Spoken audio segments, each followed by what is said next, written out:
रूही की दादी ने नहार को शादी की तस्वीरें दिखाकर रूही का सारा सच बताया। तभी नहार की याददाश्त वापस आ गई और नहार और रूही एक हो गए। इसी लम्हे दादी का काला चेहरा सबके सामने आ गया। जी हाँ दोस्तों, अब ऐसे में दादी एक नकली डॉक्टर को अपने साथ ले आती हैं और पूरे खानदान को यह यकीन दिलू देती हैं कि नहार की याददाश्त अब कभी वापस नहीं आ सकती, और अगर कोई भी कोशिश करे तो नहार को शदीद झटका लग सकता है और वो हमेशा हमेशा के लिए कोमा में जा सकते हैं।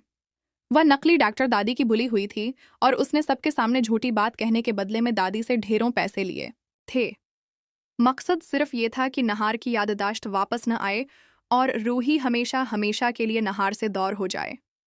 अब ऐसे में रूही ने दादी की बात मान कर लाल किशोर से शादी के लिए हाँ तो कर दी, लेकिन उसे यकीन था कि नहार जी उसकी दूसरी शादी कभी भी नहीं होने देंगे और याददाश्त वापस आने के बाद वही उसके गले में दोबारा मंगलसूत्र पहनाएंगे। मगर दोस्तों, ये सब कहना जितना आसान था, हकीकत में इतना ही मुश्किल था। रवही का दिल हर पल नहार के लिए तड़प रहा था। वो नहार के सामने खड़े होकर उसकी आंखों में वही पुराना प्यार ढूंढने की कोशिश करती, लेकिन दादी की चालें इतनी गहरी थीं कि पूरा खानदान उनके जाल में फंस चुका था। अगले दिन जब रोही किचन में खाना बनाने जा रही थी तो लाल किशोर आहिस्ता आहिस्ता उसके करीब आया और अचानक उसका हाथ पकड़ लिया। रोही घबरा गई और बोली, ये क्या बदतमीजी है, मेरा हाथ छोड़ो। लेकिन लाल किशोर ने उसकी बात पर ध्यान न दिया और जबरदस्ती उसकी अंगुली में अंगूठी पहनाने लगा। रोही चीखते हुए हाथ छुड़ाने की कोशिश करती है। तभी अचानक रूही की दादी वहां पहुंचती हैं और गुस्से में लाल किशोर को एक जोरदार थप्पड़ मार देती हैं। थप्पड़ की आवाज सुनकर पूरा खानदान उकट्ठा हो जाता है। सबके सामने तमाशा होता है तो माहौल तनाव से भर जाता है। कोई पूछता है, आपने रामकिशोर को थप्पड़ क्यों मारा? रूही की दादी प्रसकून लहजे में जवाब देती हैं, अगर घर के नौकर हद से बढ़ जाएं तो इन्हें सबक सिखाना जरूरी होता है। उनकी ये बात सुनकर सब चौंक जाते हैं। आसी दौरान रूही की दादी नहार की तरफ मड़कर बड़े ही जज्बाती अंदाज में कहती हैं, दामाद जी, आप ठीक तो है ना? ये सुनकर नहार हैरान हो जाता है और पूछता है, आंटी जी, आप मुझे दामाद जी क्यों कह रही हैं? क्या मैं वाकई आपका दामाद हूँ? नहार के मना से ये सवाल सुनकर रूही की दादी ठिठक जाती हैं। वो सोचती हैं कि आखिर नहार को ऐसा क्या हो गया कि वो अपने ही रिश्ते पर सवाल कर रहा है। वो धैर्य से कहती हैं, हाँ दामाद जी, मेरी पूती शादी करके आपके साथ आई है। आप मेरे दामाद ही हुए ना? फिर ये कैसा मजाक है? उनकी आंखों में आंसू भर आते हैं क्योंकि वो नहार और रूही के रिश्ते को दोबारा सबके सामने सच साबित करना चाहती हैं। मगर तभी दादी बीच में आकर सारा माहौल बदल देती हैं। वो हंसते हुए कहती हैं, अरे नहार, उनकी बातों पर ध्यान मत दो, ये तो हर किसी को अपना दामाद ही कहती रहती हैं। ये सुनकर नहार मजीद उलझन में पड़ जाता है। दिल कुछ और कहता है लेकिन दिमाग दादी की बातों पर यकीन कर लेता है। रवही हिम्मत करके नहार को सच बताने की कोशिश करती है, लेकिन तभी नहार के पापा आकर बात मोड़ देते हैं। वो नहार का हाथ पकड़कर कहते हैं, चलो बेटा, आफस जाना है, बहुत ज़रूरी काम है, और नहार को खींच कर ले जाते हैं ताकि वो हकीकत न जान पाए। आधर रूही परेशान खड़ी रह जाती है। उसका दिल कहता है कि नहार को जल्द सब याद आ जाएगा, लेकिन दादी की चालाकियां दोनों के दरमियान दीवार बन चुकी थीं। दादी गुस्से में रूही की दादी को घर से निकाल देती हैं और कहती हैं, अगर दोबारा कदम रखा तो अंजाम बड़ा होगा।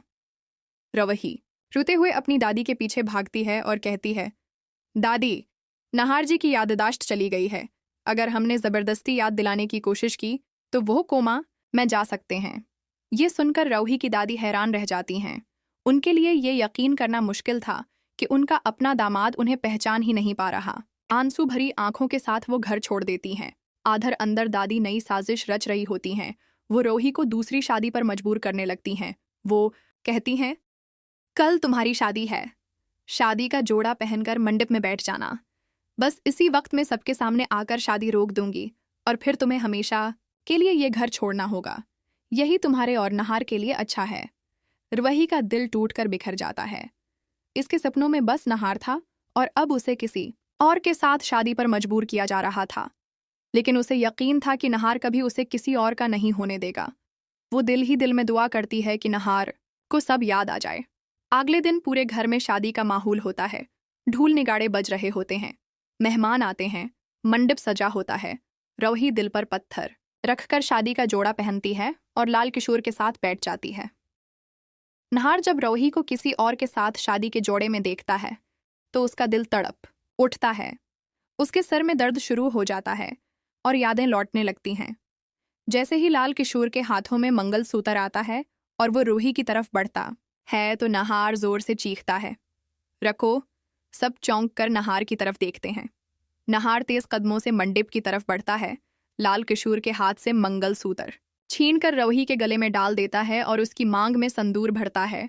पूरा घर हैरान रह जाता है। रूही खुशी के आंसू बहाती है क्योंकि उसका यकीन सच साबित हो चुका था।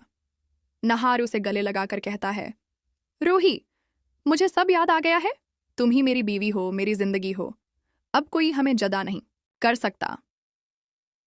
दादी का चेहरा गुस्से से सरख हो जाता है। उनकी सारी चालें नाकाम हो चुकी थीं। खानदान वाले भी हकीकत समझने लगते हैं। रूही के चेहरे पर खुशी लौट आती है क्योंकि आखिरकार उसका इंतजार खत्म हुआ और वो हमेशा के लिए नहार को पा गई। लेकिन सवाल ये है कि क्या नहार अब दादी को घर से निकाल देगा और क्या वो दोनों अपना खोया हुआ बेटा रोहान दोबारा पा सकेंगे?